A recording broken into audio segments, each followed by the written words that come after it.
শীতকাল মানেই কিন্তু বাজারে নানান ধরনের সবজির আনাগোনা।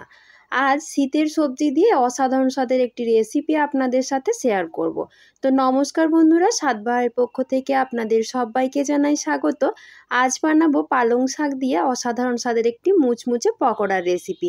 তার জন্য প্রথমে পালং শাক থেকে বড় বড় পাতাগুলো কেটে নিচ্ছি। আমার আজকের রেসিপিটি খুবই সহজ এবং খুবই কম সময়ে এটা বানানো হয়ে যায়। আশা করব পুরো ভিডিও জুড়ে আপনারা আমার সাথেই থাকবেন। আর ভিডিওটি ভালো লাগলে অবশ্যই একটা লাইক করে সকলের মাঝে বেশি বেশি করে শেয়ার করে দেবেন। আমি এখানে নিয়ে নিয়েছি বেসন। প্রথমে দিচ্ছি 4 চামচ মতো বেসন, আর দিচ্ছি 1 চামচ চালের গুঁড়ো। তার সাথে দিচ্ছি অল্প পরিমাণ কালো জিরে। তার সাথে দিয়ে দেব স্বাদ মতো লবণ। ওই আমরা যেভাবে বেগুনি বা চপ ছাকার জন্য বেসনটা বানাই সেইভাবেই বানিয়ে নেব। আর দিয়ে দিচ্ছি অল্প পরিমাণ একটু লঙ্কার গুঁড়ো, এতে বেসনের কালারটা খুবই সুন্দর হবে। আরেকটা সিক্রেট জিনিস দেব, যেটা হয়তো অনেকেরই অজানা, দেব ফ্রিজের কনকনে ঠান্ডা জল। এই জল দিয়ে বেসনটা গুললে কিন্তু বেসনটা কোনো রকম সোডার ব্যবহার ছাড়াই খুবই মুচমুচে তৈরি হবে।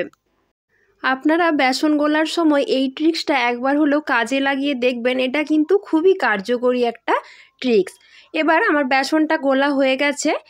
আমি পালং শাকের পকোড়া বানানোর জন্য পাতাগুলো আগের থেকে ধুয়ে পরিষ্কার করে নিয়েছিলাম। অন্যদিকে কড়াতে বেশ কিছুটা পরিমাণ তেল ভালো করে গরম হতে দিয়েছি। এখন ওই একটা একটা করে পাতা আমি বেসনের মধ্যে ডুবিয়ে গরম তেলে ছেড়ে দেব। ওই আমরা যেভাবে বেগুনি ভাজি সেই রকমভাবে একটা একটা করে পাতা আমি এভাবে তেলে ছেড়ে দেব, আর কিছুক্ষণ সময় নিয়ে উল্টে পাল্টে লাল লাল করে ভেজে তুলে নেব। এই শীতের মরশুমে বাজারে পালং শাক থাকতে থাকতে এই রেসিপিটা একবার হলেও বাড়িতে ট্রাই করে দেখতে পারেন। খেতে কিন্তু দুর্দান্ত হয়। গরম গরম ভাতের সাথে বা শুধু মুখেও এই পালং শাকের পকোড়াগুলো আপনারা বানিয়ে খেলে খেতে খুবই ভালো লাগবে। আমি একটা একটা করে পকোড়া ভেজে তুলে নেব। আপনাদের আমার আজকের এই সহজ রেসিপিটি কেমন লাগলো তা কিন্তু কমেন্ট করে জানাতে ভুলবেন না। আর ভালো লাগলে অবশ্যই একটা লাইক করবেন এবং সকলের মাঝে বেশি বেশি করে শেয়ার করবেন, যাতে সকলেই দেখার সুযোগ পায়। ঠান্ডা জলটা ব্যবহার করার ফলে পকোড়াগুলো কতটা মুচমুচে হয়েছে তা আপনারা শব্দ শুনলে বুঝতে পারবেন।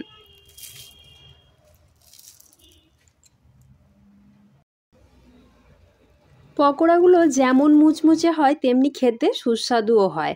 আপনারা অবশ্যই বাড়িতে একবার বানিয়ে দেখবেন। আর যে সকল বন্ধুরা আমার চ্যানেলে প্রথম এসেছেন তারা প্লিজ চ্যানেলটাকে সাবস্ক্রাইব করে দেবেন এবং পাশে থাকা নোটিফিকেশান বেলটিও অন করে দেবেন, যাতে চ্যানেলে নতুন রেসিপি দেওয়া মাত্রই সবার আগে আপনার কাছে নোটিফিকেশান চলে যায়। আজকের মতো এই পর্যন্তই। আবার দেখা হবে নতুন কোনো রেসিপি নিয়ে। সবাই ভালো থাকবেন, সুস্থ থাকবেন। ধন্যবাদ।